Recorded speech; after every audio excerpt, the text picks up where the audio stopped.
I'm Shuj, your host, and we're here with Ali Taylor, founder of Amovida.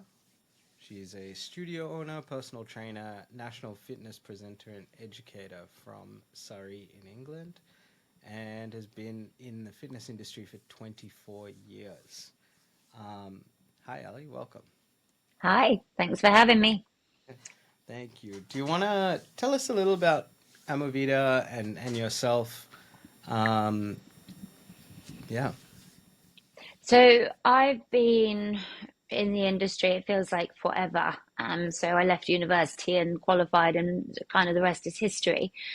So I've done the clubs, I've worked in-house in clubs, I've done the freelance thing going in and out of clubs, I've worked as gym floor, personal trainer in clubs, class instructor, management.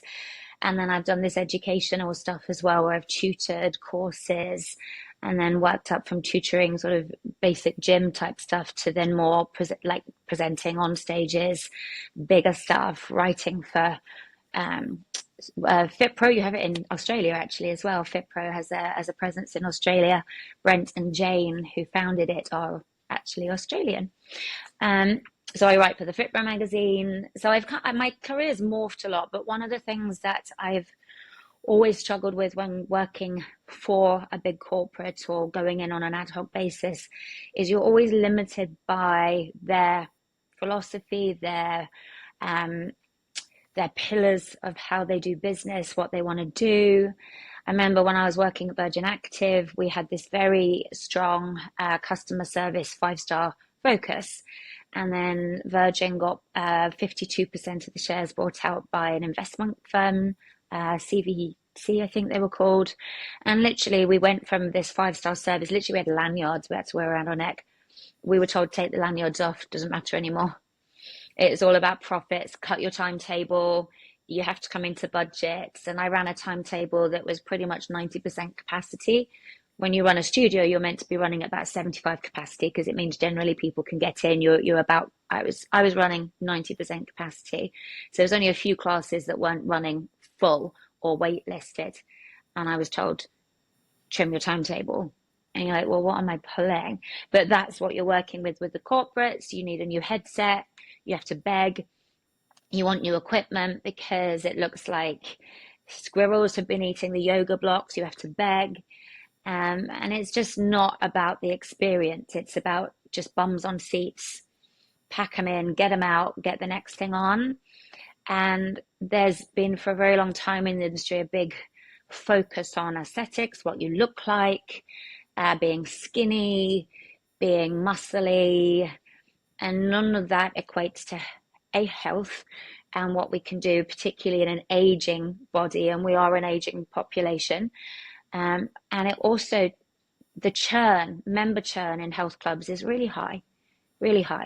And instructor churn is really high because it's a hard industry to work in because you're working on sociable hours, the pay, particularly in the UK, hasn't changed much. When I started in the industry, a group class instructor was paid £25 for an hour, 22.50 for 45 minutes.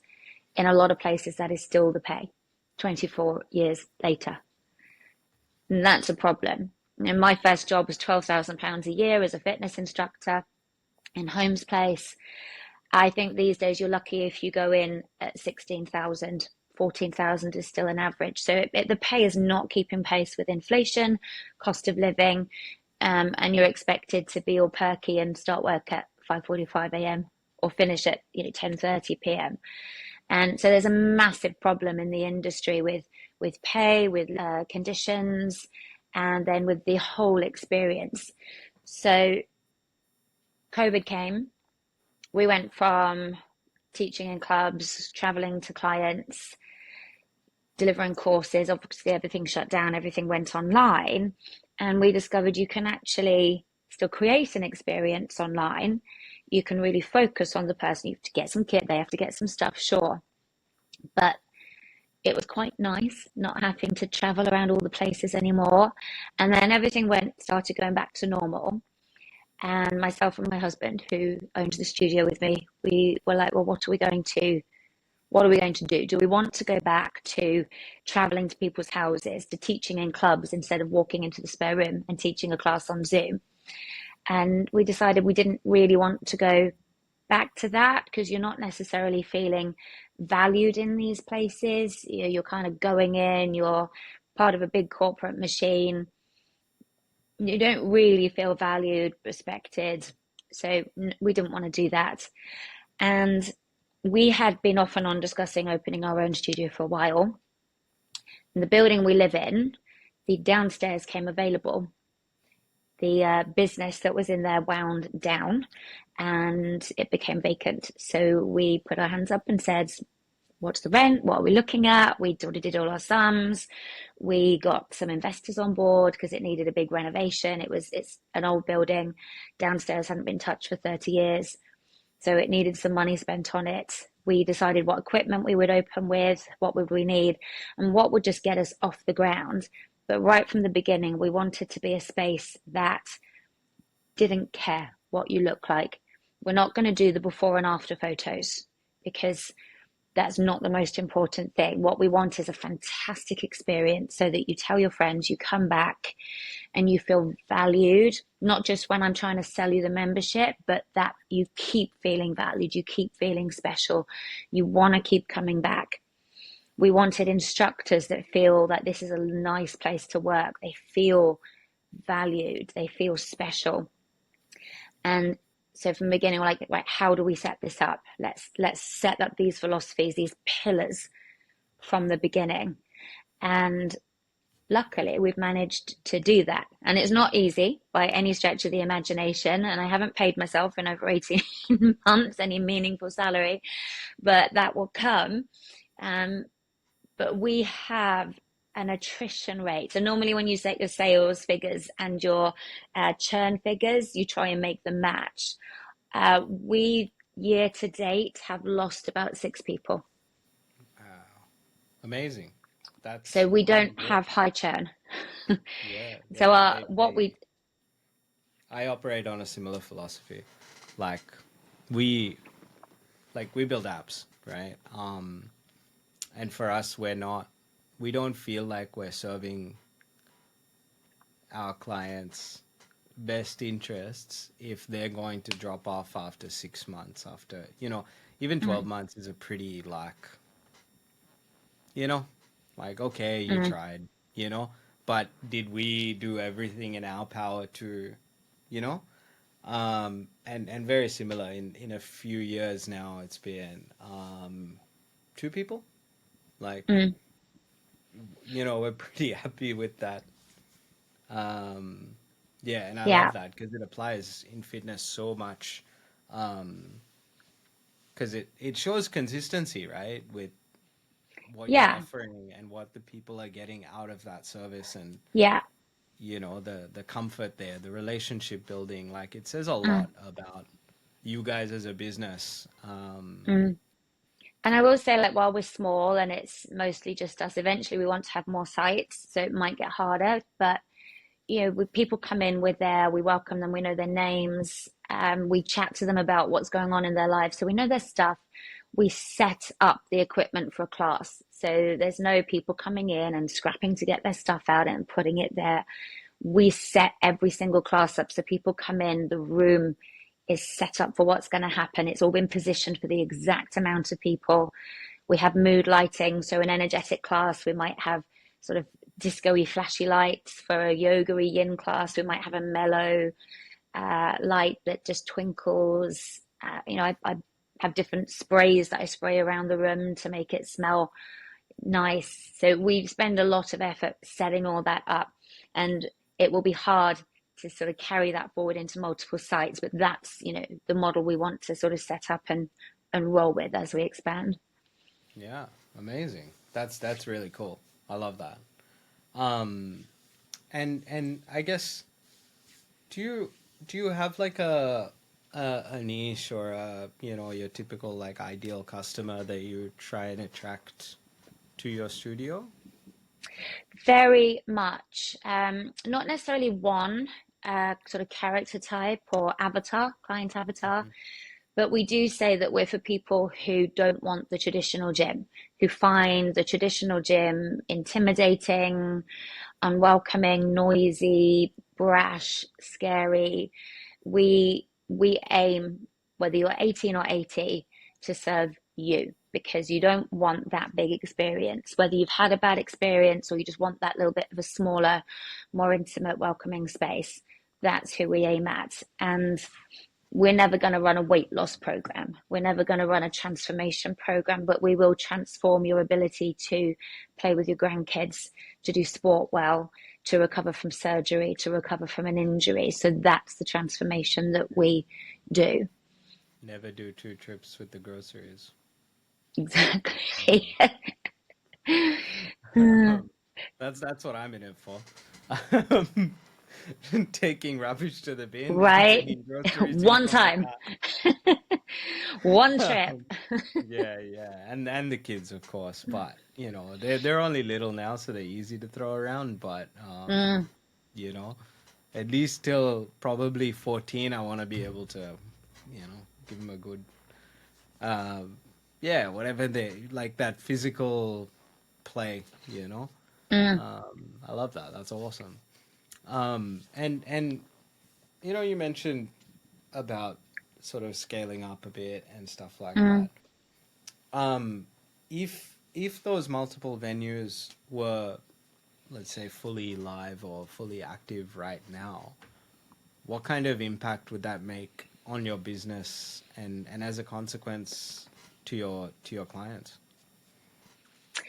I think it would depend where they went. If we stayed local in Surrey and just had lots of micro sites around, because local fitness, people, it really becomes local. People don't want to travel more than about 10, 15 minutes uh, these days, unless you're doing something really, really different. People just aren't traveling. So potentially it's lots of micro sites. And then that means that I would then start to come out of the day to day being in the business, delivering sessions and classes, but be able to oversee collectively everything. Potentially, if you had different sites that did different things, but they're close enough, people might be able to go between different places. So, if one site you were able to put a small cycle studio into that we don't have here, potentially people would go there to do that, but be able to have a multi site membership. And then, if we ended up with sites further across the UK or even international, then of course that looks completely different. But we have to make sure our modeling is absolutely replicable. Yeah, yeah, yeah, absolutely. And it seems like a lot of your focus is actually on that service and the delivery of then then almost the macro of like how the classes are structured, or Mm. that side of the delivery. It's more about engaging people on a level where they want to come and be consistent, right? Yeah. And our classes are like 8 people maximum. That's venue constraints. Ideally, a few years' time, we'll move our current site to a slightly larger venue, but I still wouldn't want a big sports hall of people, because people talk when they're in a small group. So we have members that have hidden in corners in classes in the big gyms, would never speak up, but we'll be setting up for whatever's next. So, say a group power class, which is like a weights class to music. You've got little gaps between the songs to set up. People will just go, "What was this again? Like, what weight? Are we going overhead? Are we doing this?" They'll ask their questions, and then they'll have a better experience. And we can stop and break things down more, knowing that we're not holding up 30 people, and people find it interesting to break stuff down. So Yeah, people find their voice with us, and that's so important. And that's why they don't churn, because they feel that they have a voice. They're being yeah, listened to, they're being seen in a class, not just like one of however many. absolutely. I used to go to group classes. I When I first got into fitness, I was 16, 17. Mm, Been playing sport all my life, but it was at a late age of high school. I just moved from country to city, and you know didn't really have the energy to start throw myself into a club again, and that kind of thing. Didn't know Mm, anyone, to even suggest like, oh, you play football, like come. mm, So my parents bought me a 10 pack of personal training mm, that came with a gym membership to the facility. It was a health club, pool, gym. mm, And my PT, she was amazing. She ran a strength class, and exactly what you're describing. Like she knew everyone's names as they walked in the door, but it was like a class of about 25. mm. And it was incredible the way she worked the room, as we're going through the steps and stuff. And you end up feeling a little guilty if you have to miss a class. Yes, Like not even guilty in the sense of like, oh, this is naughty, but like you feel like you're missing out on a part on of an the week, event. Yeah. like yeah, yeah, yeah. It was really cool. And we all, sort of became buddies because you see the same people in the gym training when you're doing your Hmm. thing and they're doing that. Like it's really cool. Yeah. I never got that with anyone else though. Mm. Um, like Yeah. When you from have a that age and community, stuff. the community notices when you're not there. So in our Yeah, in our classes, people notice when well, where's so and so today? mm, And they notice, and then they'll be like, and they'll know when people are on holiday. They'll ask them how their holiday was. They'll check in, and there is that, it's like accountability, but not in a bad way, and it makes yeah, such a difference. yeah, yeah. Amazing. Yeah, we have a few clients who have boutique studios very similar to yours, and it's incredible. I love the relationships Mm, that get formed, and the organic uh, growth that comes from that. No one's shy to bring a friend. mm, That kind of, they don't feel dirty being like, hey, you should join my gym or whatever. They've got a special like. It's like, hey, I'm having a good time here. Do you want to, mm. if you're into fitness anyway, Um, yeah, yeah, it's very cool. What were some of the frustrating parts about getting the studio and the business off the ground? Was there anything that sort of stuck out? Um, I think finances has been the hardest thing because we raised investment in order to do it, and the building needed more refurb than we'd budgeted for. So we had to pull from our finite funding, um, from things like equipment and also opening with staff other than us. So that's been then a constant battle, and we've not never had a massive marketing budget either. Because again, with that sort of disappeared, we had an issue with an investor. We decided to walk away from each other for the best reasons all round. It wasn't the right fit, but we never replaced it. So we ended up about 40,000 less than we had hoped.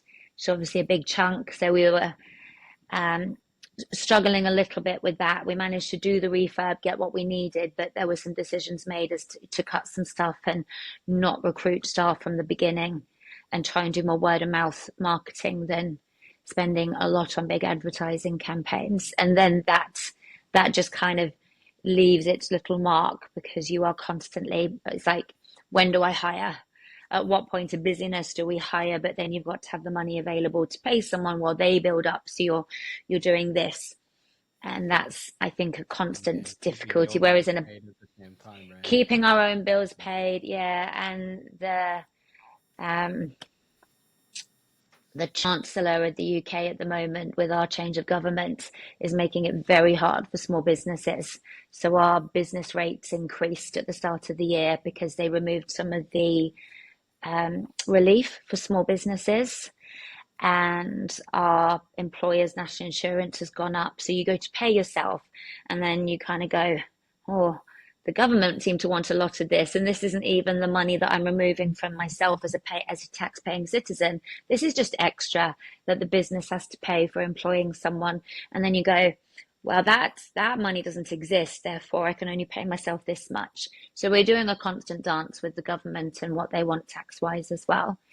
Yeah, So I yeah, think yeah. that's a constant difficulty. What we'd love is, an injection of investment or something that doesn't have to then be paid back as a loan, kind of like almost like gets you to that next hurdle, a bit more marketing, a staff member that you've got cash flow to pay.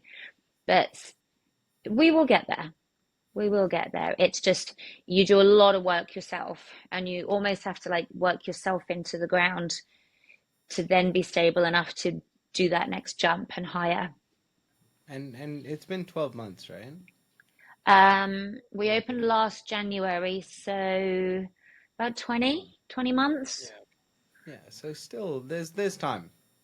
There's Yeah, time. If yeah, you stick with it, right? Like yeah. it's We've always said sometimes it's our the hardest part. the size of the building, we've always said our membership cap is about 200 for Yeah. everything. Like when you work out the square footage, amount of rooms you've got, how many trainers can be doing something at the same time. We've said that our session cap is this, which means it's about 200 members, and we're currently at about 80 consistently. We've got people that dip in and out, but yeah, about 80 consistent members. So we're nearly halfway to our our, Yeah. our max. It's pretty awesome. That's pretty great. Like in such a short time and having to, like you said, refurb and go through all these challenges and changes to the environment that you're existing in Mm, as well. It's I think that's quite impressive. Um, and in terms of like you touched on them, but if you had to pick like one aspect of, tech, team, time, maybe something else that you think is your biggest sticking point at the moment, what would that be? mm. I think time, I never feel like I have enough of it to be delivering as many sessions as I need to deliver, to do the planning for all those sessions and prep. Like I have, like I said, I would teach a class at 1 o'clock. I'll teach a TRX class at 1 o'clock. So that's quite easy. I just plan it and teach it. But then this evening at 6:30, I'm teaching a group active class, which is, I don't know if you've heard of MOSSA. They do pre-choreographed programs. They are a competitor to Les Mills. Oh yeah. So pre-choreographed programs, I think they're better, which is why we use them and not Les Mills. They suit our demographic better. They're not all about going hard and killing yourself. The programming is very intelligent and it's permissive. And group Mhm. active is a mixture of sort of step, fundamental movement patterns, so bending, lunging, squatting, hinging, gait, ground to standing, those sorts of things. So about 20 minutes a step, 20 minutes of weights with adjustable dumbbells, a bit of balance, a bit of core recovery. So I'm changing my routine today for my class tonight. So I've taught the last routine for 6 or 7 weeks, time to change. So the rest of my day will then be spent learning that, ready to teach this evening with a client in the middle of it. Yeah, right. And then Okay. I'll finish and I'll go, right, how many sessions do I have to plan for tomorrow and what essential admin do I need to get done? So my admin gets done in the gaps and at the weekends, and basically the running of the business. So what I would love is to be able to do less delivery, just do the stuff that absolutely brings me joy, but be able to do it really well and then actually run the business with a little bit less Yeah. of the 10 o'clock at night and Saturday and Sunday all day thing. Yeah, yeah, I understand. I understand. And Mm, after 20 months of it, I guess, you it know, builds up. But yeah. for tech, And it's an interesting question. For yeah. tech's an interesting question because we have our booking platform with Moments, Hmm. and they are very good. They do a lot. It's a decent price point, but I don't think any CRM does everything you want it to do. They all seem to do these slightly different quirks. And Moments takes our payments, it runs the bookings, the memberships. We have a marketing suite. We can set up automation so that if somebody signs up, we can push a load of emails to them without actually having to go near the inbox. We could even have an AI response if we wanted. I haven't turned that on because I still like the human response. So it does a lot, but there's still things like it will do one thing for classes, something else for appointments, and it annoys me when you can't do the same thing because, for example, text messages, it will send a text message of remember you've got a personal training appointment for a PT appointment. It won't send a text message to a class member saying remember you've got a class, only an email. So there's things like that where you're just like, but surely that's easy. Whether it's because they know that you'd send more text messages to classes and it's something to do with limits or something, I don't know. Whereas if they worked out to integrate WhatsApp, that would be easy because it would then all run for free rather than on messaging Mm, servers. So I have little bugbears like that with the tech. It makes yeah. your life a lot easier. You know, we use AI. I use Chat GPT. It has a brand document. It has a tone of voice document put into it. It's done SWOT analysis for me. It's all in a folder. So when I ask it to do something, it uses those documents to write using our philosophies, pillars, tone of voice, which has been a training process, like training a member of staff, but Yeah. much faster. Yes, yes, I understand. I actually I know Moments quite intimately because two of my clients actually we took them out of Moments Mm. for some of those frustrations that you mentioned and more. Uh, Um, like we found because we do an audit right before we engage anyone officially to make sure that we're actually solving a problem rather than yeah. them taking out their frustrations on somebody else. Mm. Because sometimes there's a little there's a slight difference in the engagement Yeah. there, right? Sometimes it's not the tech, it's the person. Gently put, like there's always going to be drawbacks, right? With these kinds of softwares, and we try and offer more than you can get from anything you can get off the shelf, right? Whether it's Mm. Moments or Train Heroic or whatever flavor of AI, I'll do your personal training for you that exists. Mm.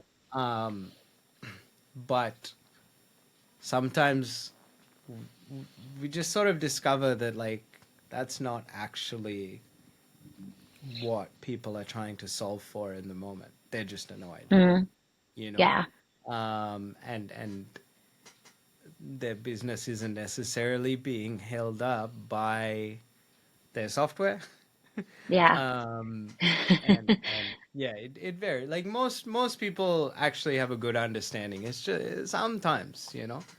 Yeah. Um, yeah, in terms of the the tech side, have you considered working with any developers or agencies or anything like that, or in the marketing department too? I mean, we use the Moments app, which kind of has most of the functionality that we need on it because it does let people book their appointments, their classes. One of the things one of our clients mentioned was it took him 7 clicks to book his appointment because you have to click in, open up appointments, which board, which trainer, which time, finally book through. He's like, it's a lot of clicks. But the only way we can reduce that is to try and bypass some of the boards and choices so that maybe there's a board per trainer rather than a personal training board with trainers on it. Um, the classes, I think they mostly it works. There's little quirks where it will say things like finished when the booking window's closed rather than booking window closed. And then you get funny messages from people saying, oh, it says that the class is finished, but it only starts at 6 o'clock. And what's the other one it does? That's so Um, funny. it's so funny. And then when Yeah. you're trying to book outside of the booking window opening, so we have 7 days before, rather than saying booking window not open yet if someone tries to book. And you can set up tags like so our founding members can book 2 weeks ahead. Everybody else it's 1 week because we gave founding members privileges. Mhm. It just says you don't have access to this class. And people are like, it says I don't have access. I thought I could do everything. But no, no, no. Try on this day at this time. Literally, it will open the minute of the class 7 days before. That's all. So there's sometimes like wording things that I wish they would change. Yeah. Essentially, the app kind of works for us. We use the on-demand bit. We don't use the workouts bit because it's almost like a WOD rather than a workout trainerized style thing where you can give people their workout and insert an individual workout and track it. You put a workout in, everybody sees it. So we've never used that because we're not a CrossFit studio. We're not doing WODs. I would rather use a separate bit where I can send someone their program if they've got homework. Yeah. What we find is we don't do that unless people ask for it, though, because most people don't do homework. So I've learnt my lesson over the years. I don't waste my time writing programs unless somebody genuinely asks one because they're going to do it. Yeah, Um, it's a lot of additional pressure, right? mm. And So one again, day maybe we'd have our own, but for now that kind of works. yeah, yeah. I'm sure it's similar to what I go through in those instances where someone's like, "Oh, I want to do more fitness," but do you? Like, Mm. I don't know. Maybe we just need to sprinkle in an extra class once every 2 weeks, as opposed to trying to, Do 4 a week. jam in 45 minutes of gym because this isn't cutting it. You know what I mean? Like, yeah, Yeah, I think it's being realistic with where people are and yeah, what you do and what you give them. for Mm. sure. And this is a fun one. If you had unlimited time or money, what would already be done? If I had unlimited time and money, so if I had unlimited money, there's some extra kit I would love to buy. Actually, unlimited money, I'd go off and find us a bigger building because that's one of our constraints right now, and our landlady is a real pain. So I'd find a different building and have it just as pretty and welcoming. So similar but slightly bigger. I'd change some of our equipment because I have to say some of our equipment, despite being from the usual big equipment companies in the UK, is actually not that great. Like our steps buckle and bow, and they have done since they were delivered. And I got them to send me replacement, and the replacement buckled and bowed. So you put your foot on it, and your heel drops through it a little bit. You put your hands on it for push-ups, and you're dropping in. And then I ordered a similar step top from a different company, and it did the same. So I know the problem's not necessarily the company selling it, but the company creating them. The molds have issues. Our group power stuff, like our pump kits, the bars are like a vinyl that's shiny. So it looks very nice. They clean very easily, but as soon as you get sweaty paws, your hands slip on them. And some of the bars are quite chunky, like our adjustable dumbbells. The bars are quite chunky. And as a female, you realize very quickly when you're using this kit a lot that all of this stuff has been tested on men and it's not for female grips. So I have pain in my elbows and various joints from kit, which shouldn't be a thing. It's 2025. So That's actually, if very money was no object, I would work with a equipment designer on kit that actually worked for female and male body types and doesn't slide out of your hands, doesn't hurt, doesn't slip on the floor, doesn't buckle and bow. That's what I do. It's not related to the studio, but that would solve a bigger problem in the industry. And if time was no object, um, I would run my studio from around the world and travel and see places while running the studio. amazing. Cool. I like that. I like that a lot. I Um, love traveling. yeah. I sometimes think I shouldn't have opened a studio. I should have become an online trainer and just traveled the world doing 4 sessions a day. What about clients? We've been working with them for a couple of years now. It was actually amazing. So we have worked together through both of our engagements and subsequently our weddings, and Mm, um, and she um, she got to, like, essentially as a consequence of the systems that we installed, um, partly, and the other part because she's an actual weapon. Um, she did her dream wedding in Italy. Um, didn't have to worry about the place burning down or, mm, clients leaving en masse because she was gone for a few weeks. Like, it was incredible. yeah, And I'm pretty sure she's planning on doing a lot more of that over the yeah. next couple of years, but it was a really cool milestone to be a part of. Mm. Um, and I guess on milestone, what's the next milestone you're working towards? I know we discussed the sort of longer terms. Do you have like a milestone in the next few months that you're looking to try and hit? Yeah, so most of our goals are around our KPIs, so recurring revenue goals, because that's what you can base decisions off of. So I have sort of monthly recurring rev goals that then, once we hit, allow me to do certain things like give my VA a few more hours a week so that I can offload more to her and do less myself on the admin side of things. Um, when we get to a certain target member wise that are on kind of membership. So again, the recurring things rather than the people that buy packs or drop in and out who are generally less reliable. Some people buy packs and that's just the way they prefer to do it. But some people buy packs because they'll be here for 2 weeks away. And so I don't count them as part of our kind of, you're someone that's consistent and I can rely on you for income. Yeah, so 100 members is my next kind of member goal. 15,000 a month is my next recurring rev goal, so that that kind of just sees us being able to do a few more things a little bit more comfortably, pay myself for the sessions I deliver, that sort of thing. The little things, right? The Yeah, little things, yeah. yeah, amazing. And is that something you're planning on getting any partnering on or trying to farm out in any way, or you're just planning on handling it in-house? Yeah, we're doing a marketing thing at the moment. So our village is quite small.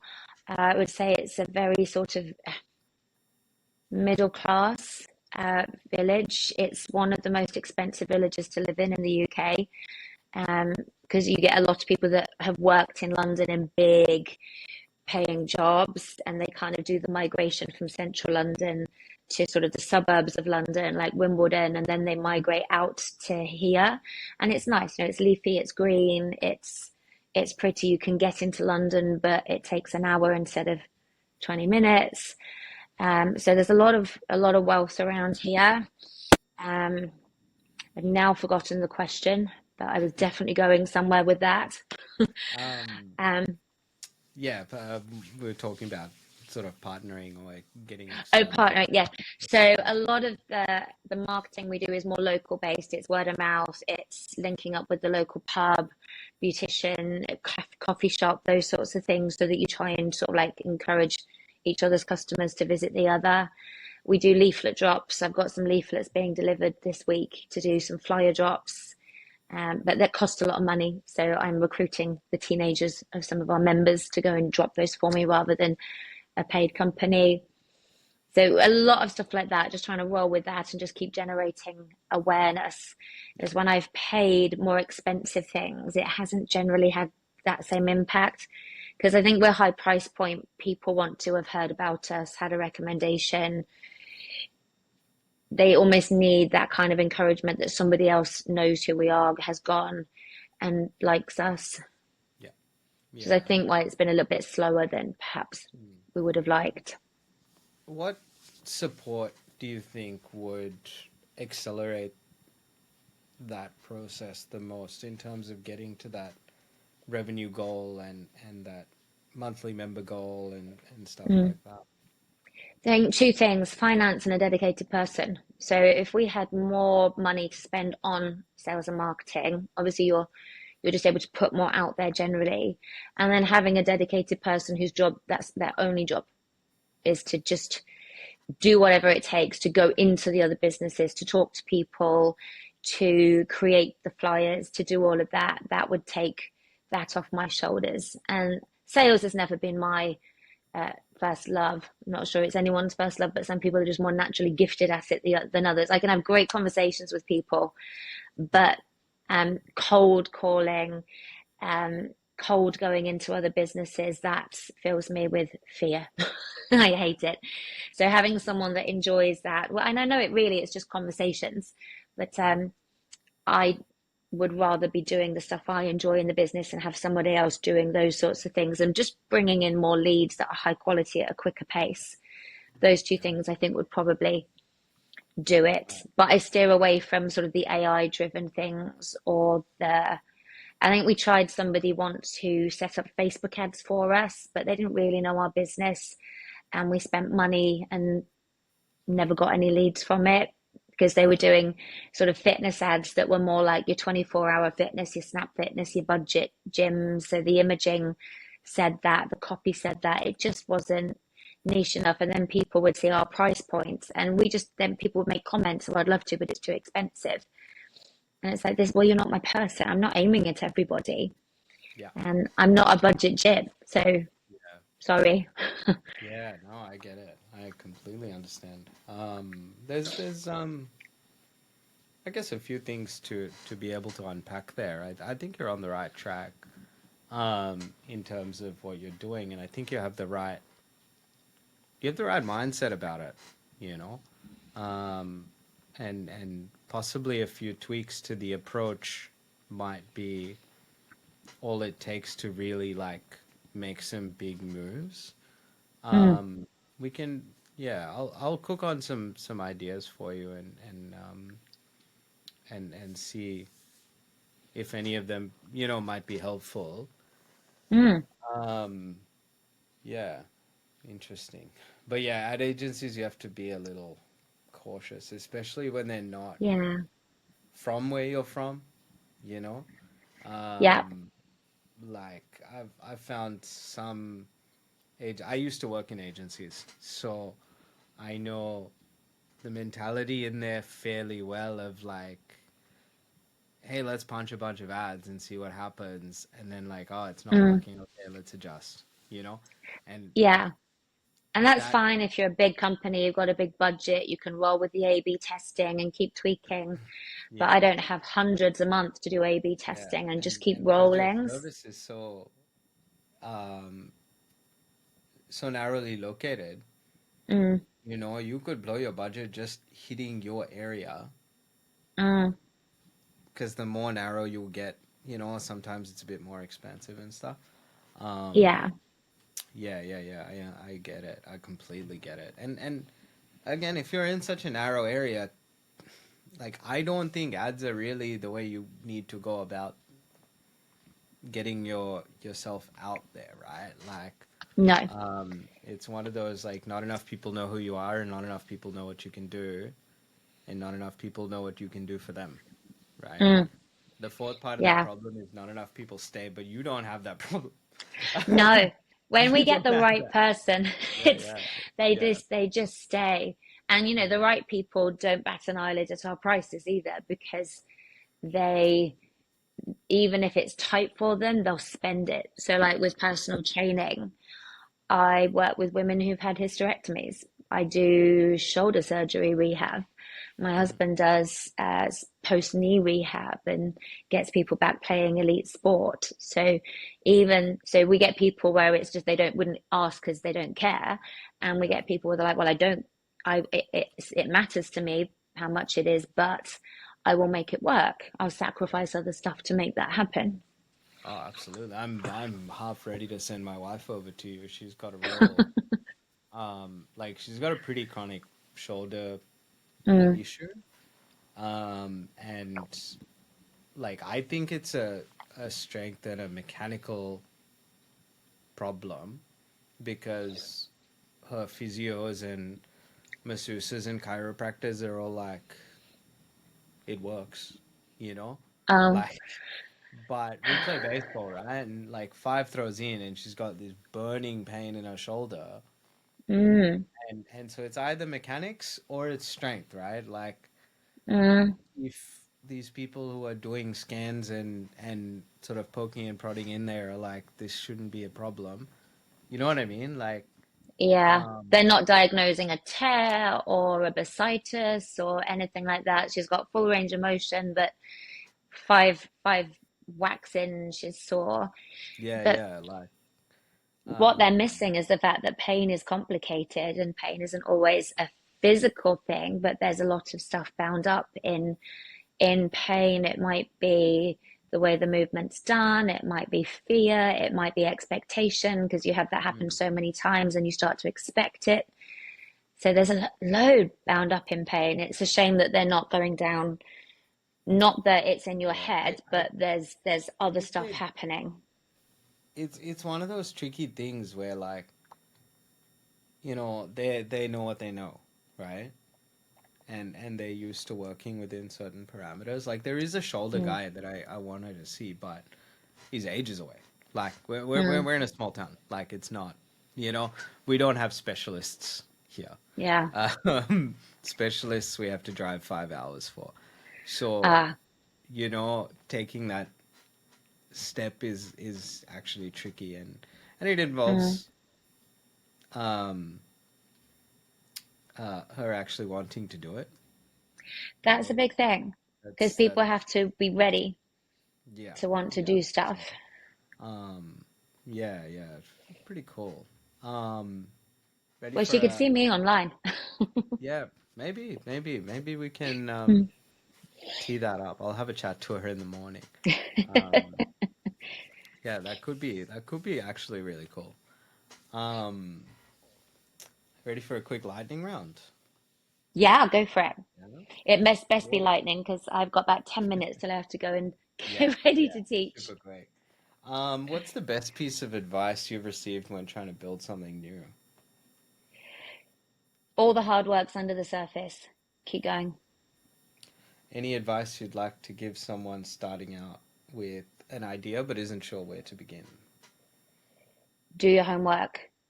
If you're not sure where to begin, write a load of stuff down, write it down again, open up a folder in Chat GPT, ask it a bunch of questions, and then ask it to ask you questions to help you formulate your ideas and then create strategies and then surround yourself with people who are cleverer than you with more money than you. Hell yeah. And where can people find out more about your work? So I'm on Instagram. The studio is Amovida UK on Instagram and Facebook. Me personally is Ali2204 on Instagram, and I'm available on LinkedIn, but I'm not so good there, as you probably found out. My notification don't pop up; they're turned off. So unless I get an email saying someone's messaged me, I tend not to go in there that much, and I probably should. And the studio website is amovida.co.uk. And I also have a profile with ViPR.